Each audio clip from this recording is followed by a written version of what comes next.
What's up, YouTube? Here it is, the Jeep Wrangler TJ PLASTI-DIPPED. That's right, I've PLASTI-DIPPED this entire Jeep. Give you a nice little walk around to show what the finished product looked like. Once again, this was the PLASTI-DIP Camo Tan. In some parts of the light, it almost looks gray, but it's tan enough for me. I'll show you a gray on my Silverado over here. So that's a gray bed liner. And this is the tan PLASTI-DIP. It doesn't look bad. It does not in any way look as good as a paint job. It is a flat finish. I still need some more coats, like right here on the hood. You can still see some yellow coming through. But I don't know, guys, nothing against the yellow. If you like yellow, that's fantastic, but I don't get the same feeling looking at yellow as I get looking at something like this. This just gives me the peaceful earth tone feeling. Now it's still gonna have some yellow trim. You know, I'm still gonna have yellow on the inside, stuff like that. A little bit of yellow doesn't bother me, but the screaming at you yellow, I'm just not a big fan. So you can kind of see how it turned out. I would say the prep job I did on this Jeep could basically be described as half-assed. I taped off some things, the marker lights. I started taping off the windshield on that side, and then I didn't even worry about it on this side once I realized that this stuff just rubs off with your finger. Wasn't too worried about it. I took the soft top off, flipped it up, kind of put some towels in the inside. Just didn't really worry about that much because I knew this paint comes off really easily.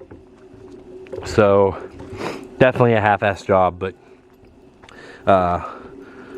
you can obviously see underneath the fenders there are still yellow. I'm going to hit that with some PLASTI-DIP. And then you can see the grill is yellow. Why did I leave the grill yellow? For two reasons. One, because it's kind of looks like it's going to be quite a bit of bolts and stuff to take that thing out and paint it. And I couldn't decide if I wanted to paint the entire grill or if I wanted to take these dividers out and paint the grill and then put these back in as black. I just still haven't decided. And then I kind of thought, well, maybe it'd be cool to leave it yellow to kind of pay homage to the fact that the Jeep was originally yellow. Matches the KC lights, which are also painted yellow. So I don't know. I'm just gonna leave it that way for a few days or weeks and see how I like it. But yeah, so now let's talk about what I expect out of this paint job, because I'm sure I'm gonna get tons of people in the comments that say, you know, you're so stupid, that's gonna rub off in 3 seconds. Yes, I know that. I've seen all the videos of the wheels. I know this isn't a finishing paint. It's not, you know, not only is it not a real paint, it doesn't even have a protective gloss coating or anything over it. I know this thing will rub off. In fact, there's places where I've already, you know, rubbed it off with my fingers and stuff. So my whole thoughts behind this is, one, as it rubs off and scrapes off from branches and stuff, and you see the yellow underneath, or with the fender flares, you'll see the black underneath. I think that'll look cool. And if it doesn't, I can peel it all back off. Or even better, I should be able to just take a spray can and, just as long as there's not a bunch hanging off, should be able to just cut off the excess and just hit it again with spray. And, you know, if you buy this stuff by the case, it's not that crazy expensive. So let's talk about cost now. Secondly, if you buy these cans of PLASTI-DIP spray paint by themselves, you're looking at almost $20 a can. And it took me 2 cases to do this Jeep. That's 2 cases of 6, 12 cans. So you can imagine that gets pretty expensive. That's what, 20 times 6. So that's, you know, $240 for 2 cases. But I found these on Amazon for $40 for a case of 6, which is substantially cheaper. So I did this whole paint job for $80. Not bad whatsoever. if you ask me. So yeah, I don't mind to keep a few extra cans. Hell, I'll keep a can in the Jeep.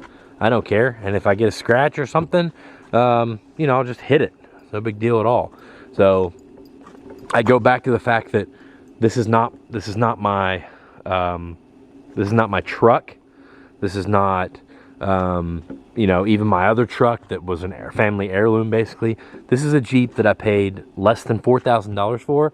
So I feel perfectly fine with screwing around with it, and you know, seeing, you know, having little experiments like this and seeing how the Plasti-Dip applies and how it holds up and how easy it is to fix, and all that stuff. So I'll give you guys a good walk around of my completely Plasti-Dipped Jeep Wrangler TJ, and then obviously I'll be coming back here and keeping you guys updated on how it holds up, what the scratches are like, blah blah blah. It's definitely going to get scratched because on my trails here on the property I have tons of branches and stuff that I just don't have time to keep completely trimmed back. So yeah, this is the Plasti-Dip Jeep, and we'll see how it does. Thanks for watching, guys. See you in the next video.